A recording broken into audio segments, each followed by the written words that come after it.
Greg Mazin joins us today, co-creator, executive producer, and showrunner of The Last of Us, as you know, currently airing on HBO. Craig, it's great to have you with us. Thanks so much for the time. My pleasure. Great to be here. It's already, as we know, one of the best pilots HBO's ever had.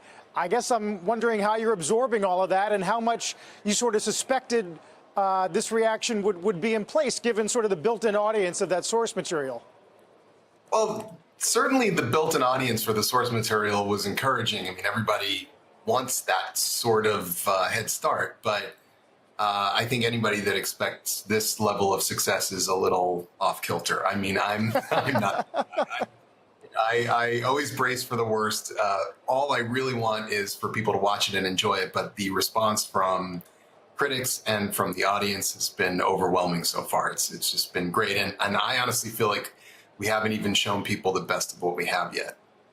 Yeah, we can't wait. Let's talk a bit about that in a second. I am curious, though, going back to the origin of how you came to know the initial product, and then, of course, Neil Druckmann, and your interest in that, and how you wrestled with sort of games as source material. People argue it's had a spotty record in the past. Was there a feeling that this was a challenge to show them how it's done, so to speak? Well, that's a really interesting question. I never thought of it as a challenge because I had The Last of Us. It's a game that I played when it came out in 2013, and I played it many times since on the PlayStation 3, 4, and now 5. And I was also working with Neil Druckmann, so I had this incredible head start.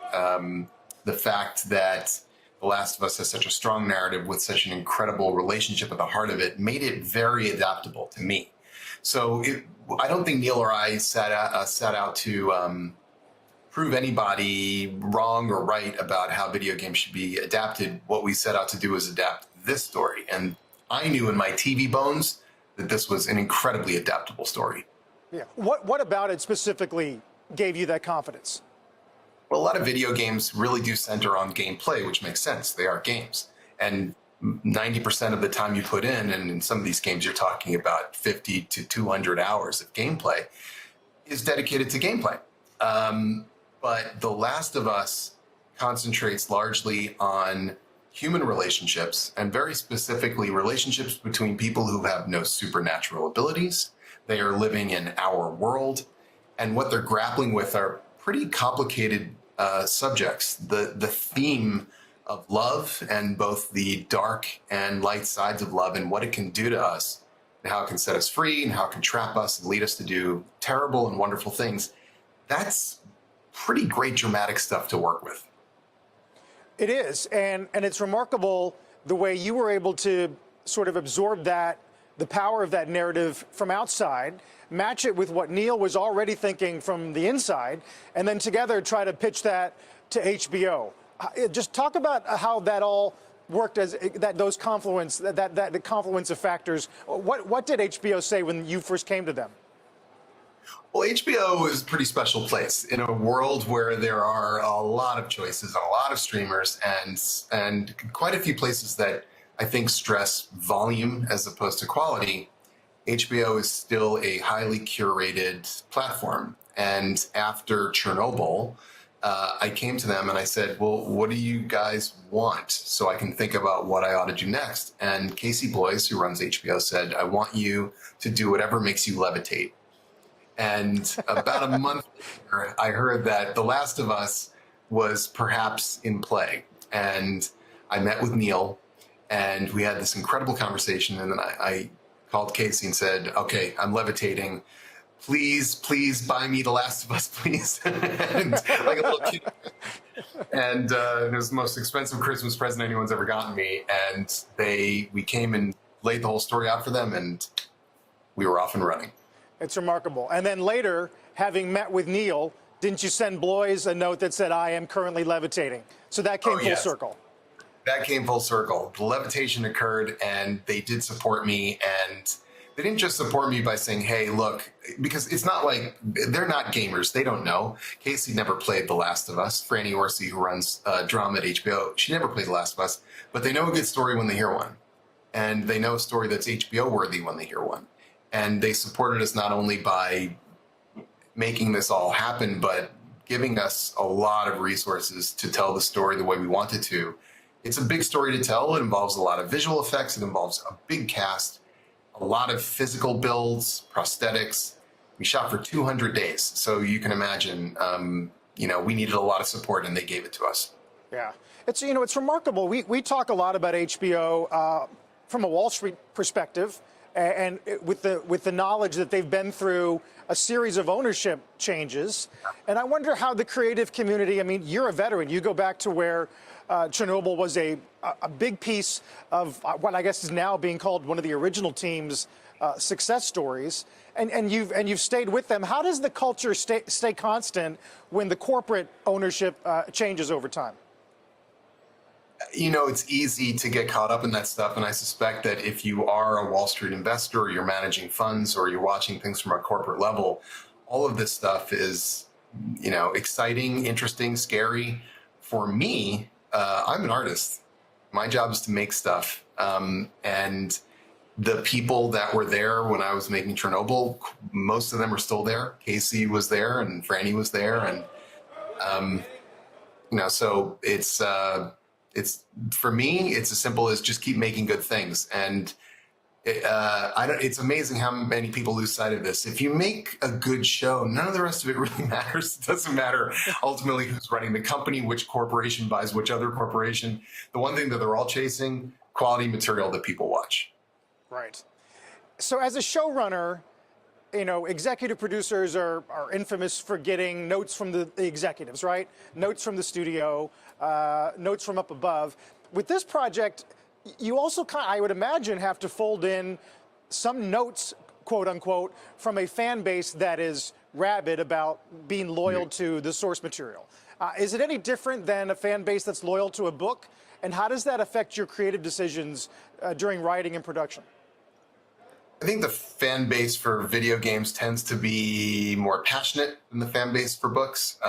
There is this strong emotional connection that gamers have with the games they play, and very strong connection to Joel and Ellie, the main characters of The Last of Us. We're talking about characters whose faces people have put on their skin with tattoos. I mean, this is incredibly important to them.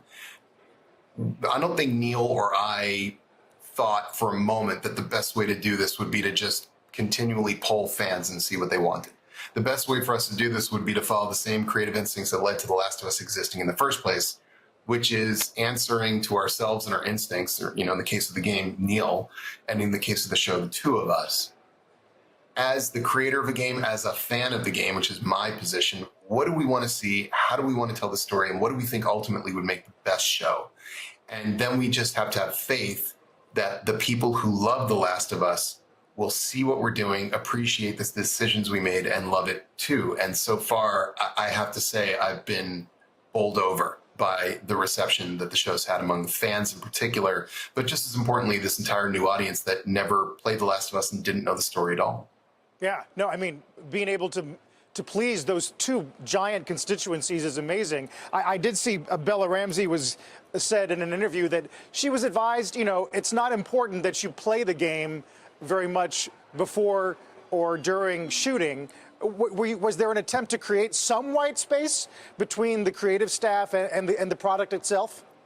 Yeah, that's a great way of putting it.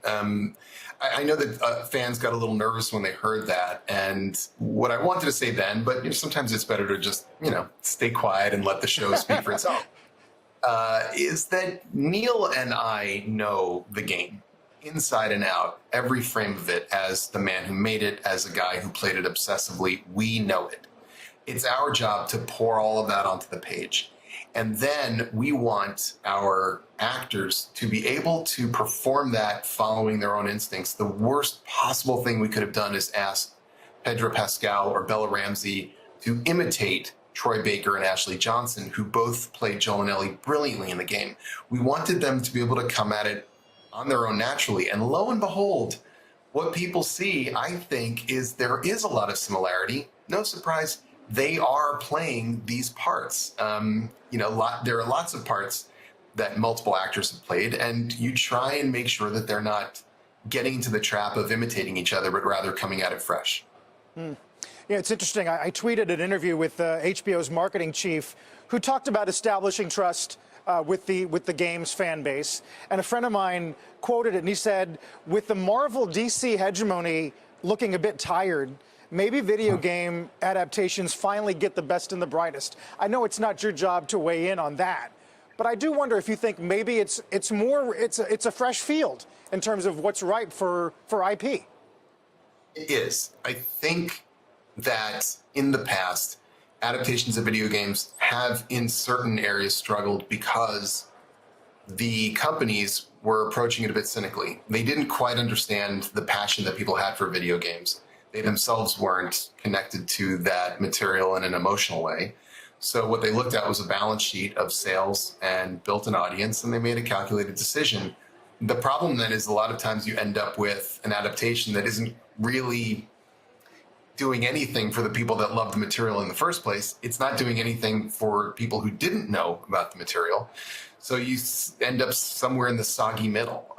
If there's anything that comes out of this that's good for our business, it's that maybe we've shown a different way to adapt video games that other people might heed. And I'm not saying that we're geniuses that everyone needs to follow, but I think, maybe we've shown a little bit of a path of how things could work better.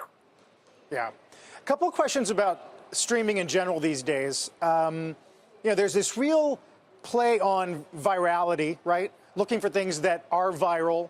Netflix would point to what they did for Kate Bush or what they're doing for a certain brand of makeup's sales after Wednesday.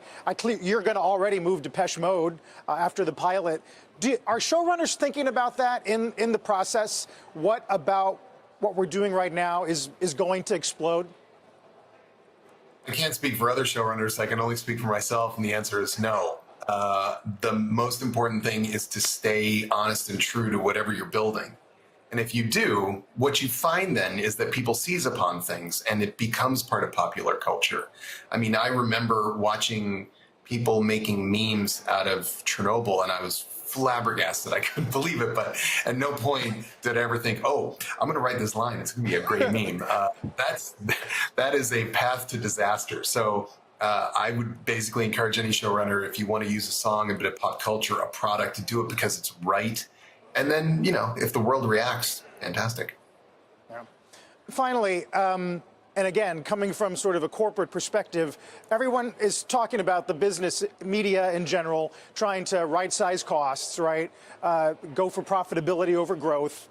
Does the creative community think about that? Are budgets already actively reflecting that? Are there pressures where you didn't see them 2 or 3 years ago? How does that filter down into the creative spot? We do think about it. We talk about it amongst ourselves all the time. We talk about it as a collective in terms of the Writers Guild, which is about to have a negotiation with the companies, as they do every 3 years. It impacts us tremendously. Ultimately, the resources that we have are essential for us to tell stories to people. Every story requires a different level of commitment, but I think the streaming business seems to have recognized that it can't spend its way to success. I'm saying that cringing slightly because I'm the one asking for all this money to make a show. But at some point, as creators, we also need to know that we're working for healthy platforms that aren't going to disappear. So my hope is that, as we have always seemed to be able to do, albeit sometimes via strife, that the creative community and the business side can come together to keep things going in a healthy way. Because the one thing I know is, of all the industries the United States has, entertainment still is the one where we have absolute dominance across the world. People still look to the US and to Hollywood to lead the way in entertainment.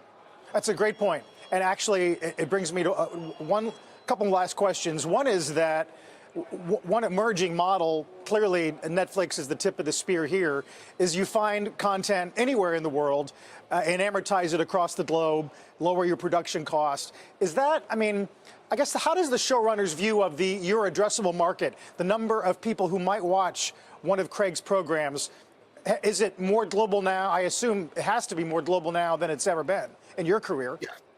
Yes, definitely. And I think that affects different streamers in different ways. HBO, for instance, has HBO linear, where it airs over satellite or cable, and then it has HBO Max, which is its streaming platform, but also has partners all around the world. Then on the other hand, you have Netflix, which is Netflix anywhere you go. So there are different business models for how you approach these things, but we do think globally, and that's one area where I think video games become a very attractive proposal for companies because they are global. I know, for instance, the opening of The Last of Us in Brazil, I think, was HBO's largest series premiere ever. And as you know, there are a few people in Brazil.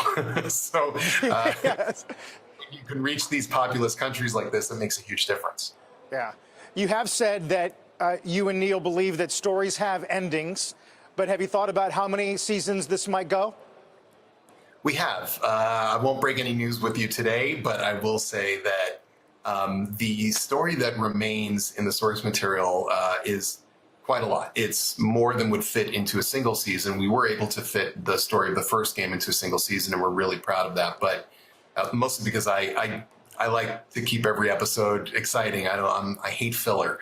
So the one thing I won't do is stretch it out. But I do know that we have enough material to adapt to account for at least 2 seasons.